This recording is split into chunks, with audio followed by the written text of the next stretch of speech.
उन 100 कुओं में से पहला कुआं है जिन्हें हम इस वीडियो में बनाने वाले हैं। पानी पानी पानी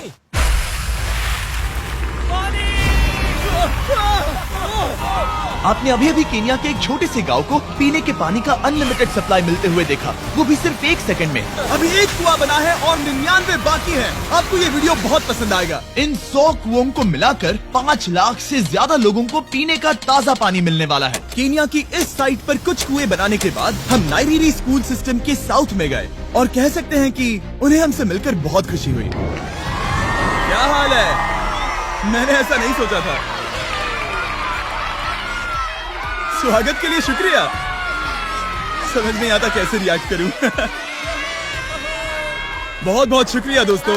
हमारे आने पर इस गांव ने हमारा जोरों से स्वागत किया और नोलन इसमें थोड़ा खो गया। नोलन जैसा अजीब इंसान मैंने कभी नहीं देखा और ये मेरी गलती नहीं है। और फिर वहाँ का स्कूल देखने के बाद ये रहे हमारे मेहमान। क्या हाल है? दिन अच्छा बीत रहा है ना? सबसे मिलकर अच्छा लगा। एक टीचर ने मुझे दिखाया कि स्टूडेंट्स कहाँ से पानी पीते हैं, जो कि एक बहुत ही अनसेफ नदी से आ रहा था। तो आपके स्टूडेंट्स यहीं से पानी पीते हैं? हाँ ये बुरी बात है। हाँ, स्टूडेंट्स हमेशा डायरिया जैसी बीमारी, टाइफाइड जैसी बीमारी की कंप्लेंट्स करते हैं क्योंकि वो ऐसा पानी पीते हैं। तो हाँ। हम कोशिश करते हैं, पर देख रहे हो ना, अब क्या कहा जाए। पर क्या करे, जिंदगी तो जीनी ही है और पानी तो सबको चाहिए होता है। जाहिर है कि इनकी हालत सच में बहुत खराब है। असुरक्षित पानी पीने से इन बच्चों की जिंदगी बहुत कम होती जा रही है, पर कम से कम इस गांव की मदद करने की हम पूरी कोशिश करने वाले हैं। क्या पता ये मुझे फिट आएगा या नहीं। मेरा सिर बड़ा है। देखते हैं पानी मिलता है या नहीं। ओह,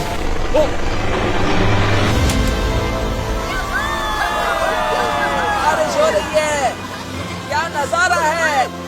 पानी जमीन से बाहर आने के बाद उसे ऐसे बैरल्स में इकट्ठा किया गया और बैरल्स को वाटर टावर्स पर लगाने के बाद आसपास के गांव के लोगों के पास सिर्फ पीने के लिए साफ पानी ही नहीं था, पर एक प्रेशराइज्ड वाटर सोर्स भी था, जिसका मतलब है कि लॉन्ड्री के लिए सुरक्षित पानी भी मिलेगा।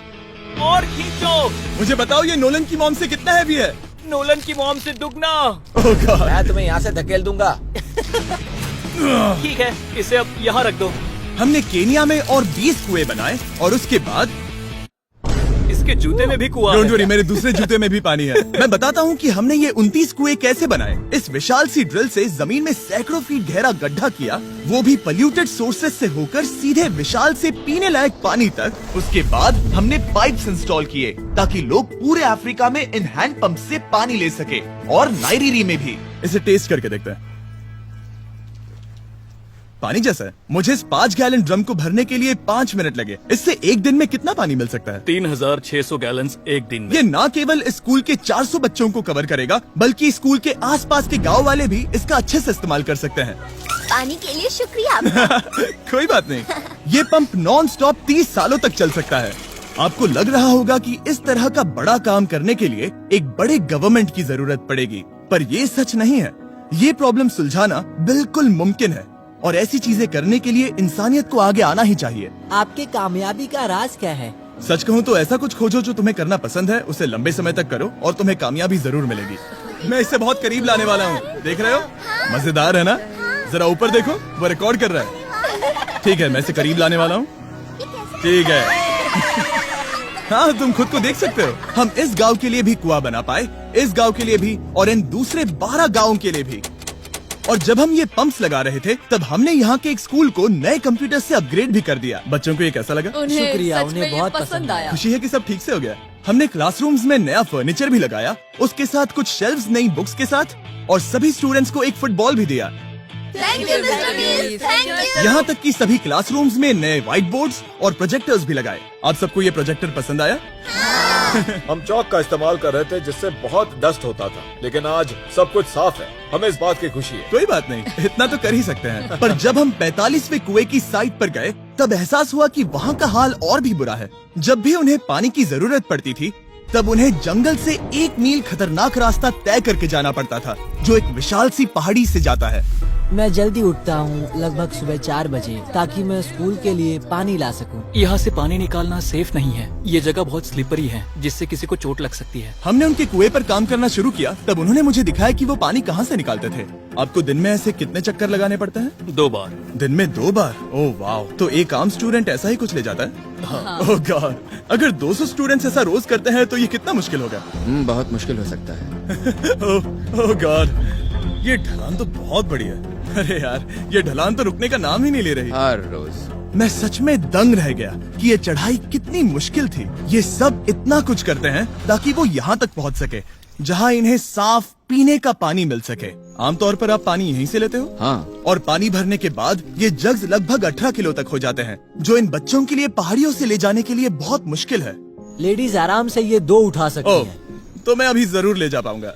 और एक बार हमने जग्स भर लिए, उसके बाद वक्त था वापस ऊपर जाने का। जल्दी करो, चलते हैं।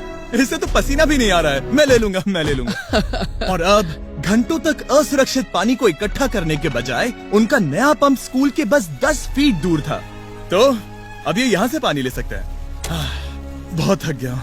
और फिर हम गए हमारे अगले गांव में, जहां हमने बनाया हमारा 46वां कुआं। पर हमें एक प्रॉब्लम से गुजरना पड़ा। हमने देखा कि ये गांव आधे से बटा हुआ है, वो भी इस खतरनाक सी नदी से। ये अभी इतनी खतरनाक नहीं लगेगी, पर जब बारिश का मौसम आता है, पानी ऊपर तक आकर इस पुल को पूरी तरह से निगल लेता है।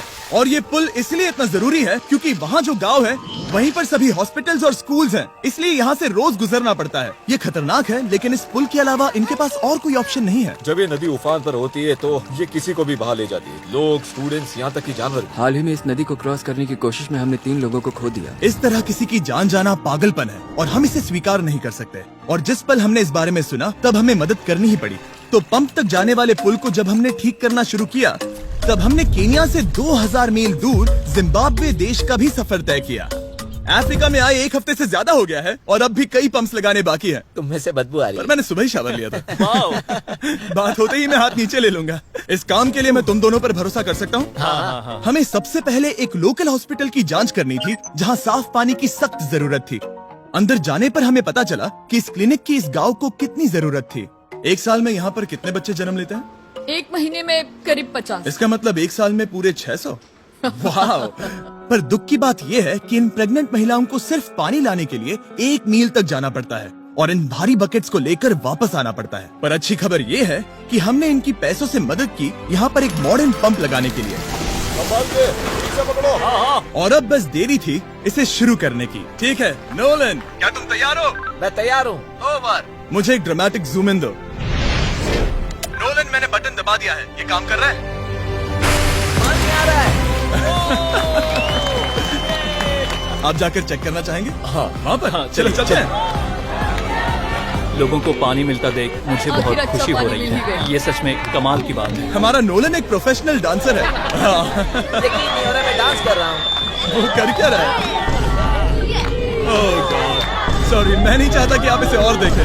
साफ पानी मिले ये पक्का करने के अलावा इस गांव में बहुत से स्टूडेंट्स को ट्रांसपोर्टेशन की भी दिक्कत थी, तो हमने इन सबको नई साइकिल्स देने का फैसला किया। बच्चे बहुत ज्यादा हैं, पर हमने साइकिल्स भी उतनी ही खरीदी हैं। सच बताऊं तो मुझे साइकिल चलाना नहीं आता। जिमी को सिर्फ साइकिल देना आता है। कभी इसे चलाना नहीं सीखा। तो चलो हम एक रेस लगाते हैं। 3, 2, 1, गो! ओह माय गॉड, सभी मुझसे आगे जा रहे हैं। संभल के, मुझे चलाना नहीं आता, किसी को उड़ाना नहीं चाहता। तुम इसे चलाओगे? ठीक है, जाओ चलाओ। ओके। और इन्हें साइकिल्स देने के बाद हमने तब तक पंप्स लगाए जब तक हम पहुंच गए कुआं नंबर 69 तक। ये कुआं सोलर पावर्ड है, जो गांव के किसानों के लिए खास बनाया गया है, ताकि इनकी फसलों और जानवरों को जरूरत से ज्यादा पानी मिल सके। चाहे गर्मी हो या फिर बिजली ना हो, इससे कोई फर्क नहीं पड़ेगा। और एक पैनल है 200 वॉट्स का, जो एक पंप से जुदा है। ये पंप हर घंटे 5000 लीटर पानी खींच सकता है। बेसिकली ये अनलिमिटेड पानी का सोर्स है इस पूरे गाँव के लिए।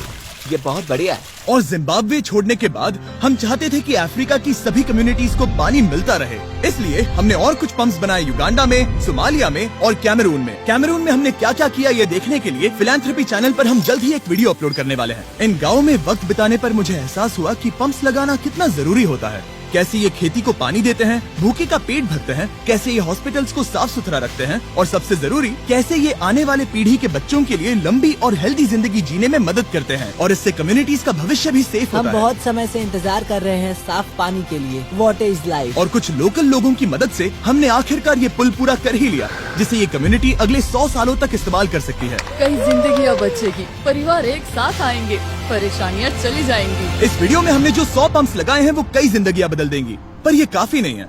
इसीलिए मैं चाहता हूं कि आप जाने से पहले beachphilanthropy.org/wells पर जाएं और मुमकिन हो तो पैसे डोनेट करें। मैं सच कह रहा हूं, हमें इस वीडियो से एक पैसे का भी फायदा नहीं हो रहा है। इस वीडियो से जितने भी पैसे आएंगे वो 100% इन पंप्स को बनाने में खर्च होंगे, वो भी पूरी दुनिया में। पता है ये अजीब है कि एक यूट्यूबर को ये सब करना पड़ रहा है, पर किसी को तो करना ही होगा। अगर कोई नहीं करेगा तो हम ये करेंगे ही। आप देख सकते हैं इस काम से कई कम्युनिटीज की जिंदगियां बदल रही हैं।